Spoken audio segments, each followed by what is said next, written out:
क्या अब मेरा बच्चा मुझे डेट करने के लिए तैयार है? ऑफ कोर्स तुम्हें एक फीमेल चाहिए। सिर्फ मेट करके एक बच्चे को जन्म दिया है, वहां पे एक अट्रैक्शन स्टार्ट होता है। तब वहां जो तुम्हारा उसके साथ इंटरेक्शन होगा तो वो एक प्राइमर लेवल पे होगा।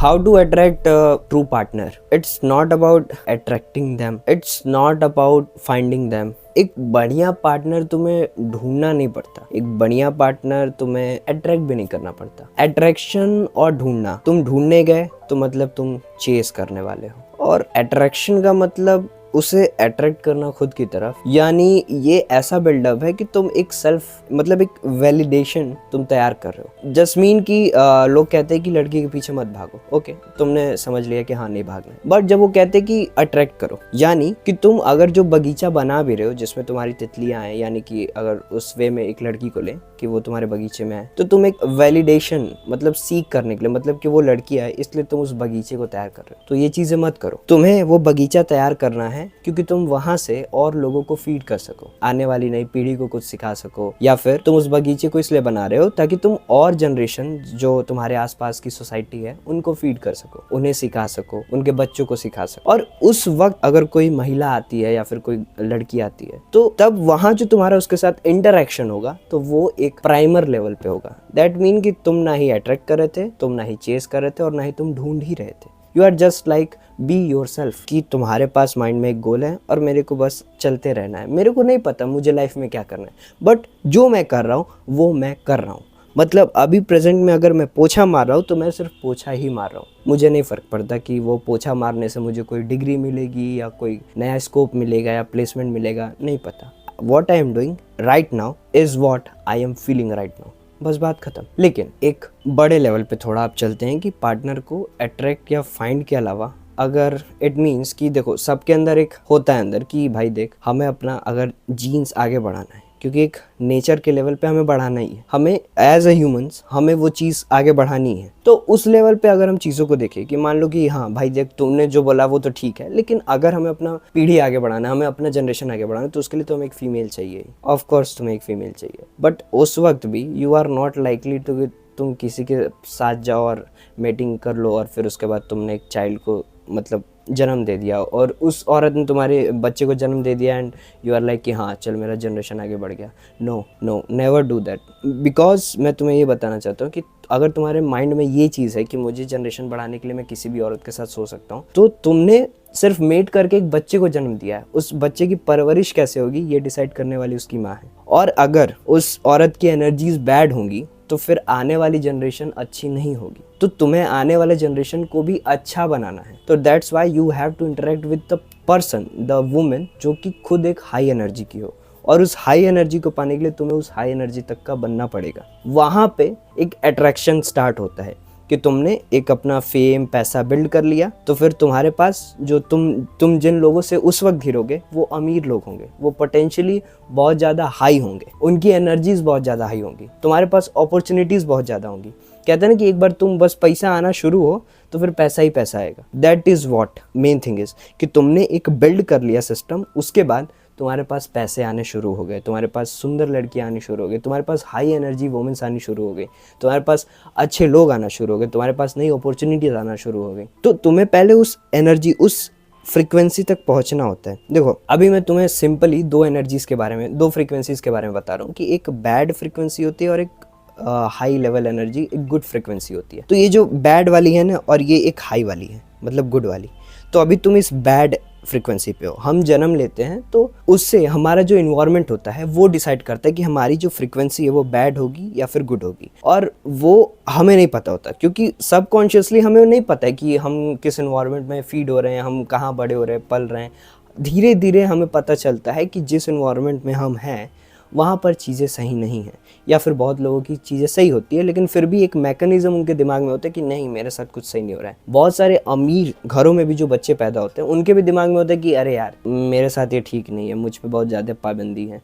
और जो बच्चे गरीब घर में होते हैं उनमें ये फ्रीक्वेंसी मतलब उनका बैड फ्रीक्वेंसी ये होता है दिमाग में कि अरे यार मेरे पास तो पैसा ही नहीं है, तो मैं आगे कर क्या सकता हूँ, मेरे पास तो कोई स्कोप ही नहीं है। इन्हें अपॉर्चुनिटी का लेकर के होता है कि मेरे पास अपॉर्चुनिटीज़ तो है लेकिन उसको फंड करने के लिए मेरे पास पैसे नहीं है। और जो अमीर घरों में होते हैं उनका जो बैड एनर्जी होता है उनके दिमाग में जो होता है वो ये होता है कि अरे यार मेरे पास पैसे तो हैं लेकिन मेरे को घर वाले अलाउ ही नहीं करेंगे, मेरे को उतना फ्रीडम ही नहीं है कि मैं कुछ कर पाऊँ अपने हिसाब से, वो तो कहेंगे कि इतना है ना तुझे और क्या बनाना है। तो कहीं ना कहीं आप चाहे अच्छे इन्वायरमेंट में रहो चाहे बेकार इन्वायरमेंट में रहो, अगर आपका दिमाग का एनर्जी जो फ्रिक्वेंसी है वही गलत है ना, तो फिर आप अच्छी चीज़ें बिल्ड नहीं कर पाओगे। वो सेम चीज़ एक औरत को भी जब अट्रैक्ट करना होता है या फिर ढूंढना होता है वो अप्लाई होता है, ये चीज़ अप्लाई होता है, बैड एनर्जी और एक गुड एनर्जी। आज के जनरेशन में जो चल रहा है हमारे कि हुकअप कर लेते हैं यार, क्या दिक्कत है, सेक्स कर लेते हैं, अच्छा प्लेजर मिल जाएगा, फिर काम पे ध्यान देंगे, तो ये इंस्टेंट चीज़ है। But what about your future? तुम अगर मेट भी करोगे किसी वुमन के साथ तो तुम 2 मिनट 10 मिनट आधे घंटे करोगे, उसके बाद की जो तुम्हारी ज़िंदगी है 23 घंटे आधे घंटे मतलब 23 घंटे 30 मिनट की, उसमें तुम क्या करोगे वो मैटर करता है ना। और अगर तुम 23 घंटे 30 मिनट अच्छा बिल्ड कर रहे हो चीज़ को, मतलब तुम एक ऐसा फ्यूचर तैयार करो जो कि पॉजिटिव एनर्जी से घिरा हो, और तुम सिर्फ वो आधा घंटा एक ऐसे औरत के साथ बिता रहे हो जिसकी एनर्जी बैड है, तो तुम वो पूरा 23 घंटे 30 मिनट बर्बाद कर रहे हो। क्योंकि वो आधे घंटा तुम्हारा डिसाइड करेगा कि तुम्हारा फ्यूचर रियल में क्या होगा, क्योंकि उससे जो फ्रिक्वेंसीज निकल रही है वो तुम्हारे गुड एनर्जी को भी डिस्ट्रॉय करेंगी। तो you have to maintain that decorum कि तुम्हें गुड के साथ साथ गुड ही रहना है। ये बहुत ही कोर लेवल पे मैं तुम्हें सिखाने की कोशिश कर रहा हूँ। अब चलो स्टेप बाय स्टेप बात करते हैं कि कैसे अपने आप को ऐसा बिल्ड करें कि हमारे चारों तरफ एक पॉजिटिव एनर्जी है। अगर वो फीमेल भी हो तो एक पॉजिटिव फीमेल हमारे तरफ अट्रैक्ट हो। I will tell you one thing, just do that. Most important thing, अभी तुम जैसे हो क्या तुम खुद को अलाउ करोगे कि तुम्हारा जो बच्चा होने वाला है, या फिर मान लो तुम्हारा एक बच्चा हो गया है, ओके, तो क्या उस बच्चे को तुम अलाउ करोगे कि वो तुम्हारे जैसे इंसान को डेट करे, जो ना ढंग से समय पे सो के उठता है, बहुत ही लेजी होता है, और ना ही कोई काम करता है ढंग से, प्रोक्रेस्टिनेट ज़्यादा करता है, कोई काम नहीं करता, और जिसका फ्यूचर भी डिसाइड नहीं कि क्या करना है। तो क्या तुम अपने बच्चे को अलाउ करोगे कि वो तुम जैसे पार्टनर को डेट करे?